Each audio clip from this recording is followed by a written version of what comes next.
تکبیرات تشریق کے حوالہ سے ایک اہم مسئلہ ہے، وہ آپ کی خدمت میں عرض کرنا چاہتا ہوں۔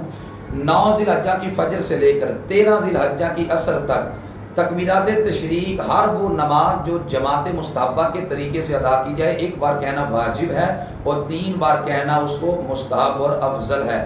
تکبیرات تشریق ہے کیا؟ وہ یہ ہیں: اللہ اکبر لا الہ الا اللہ اللہ اکبر وللہ الحمد۔ اب یہ جو تکبیرات تشریق ہیں یہ منفرد پہ بھی کہنا صحابین کے نزدیک واجب ہے، یعنی جو بندہ اکیلا نماز پڑھے اس پر بھی کہنا واجب ہے، اور اگر امام بھولے تو مقتدیوں پہ لازم ہے کہ وہ تکبیرات تشریق کہیں تاکہ امام کو یاد آ جائے، اور جس کی 1 2 3 رکعتیں رہتی ہیں جو مسبوق ہے وہ اپنی چھوٹی ہوئی رکعت کو جب ادا کرے گا تو وہ بھی تکبیرات تشریق کو ادا کرے گا۔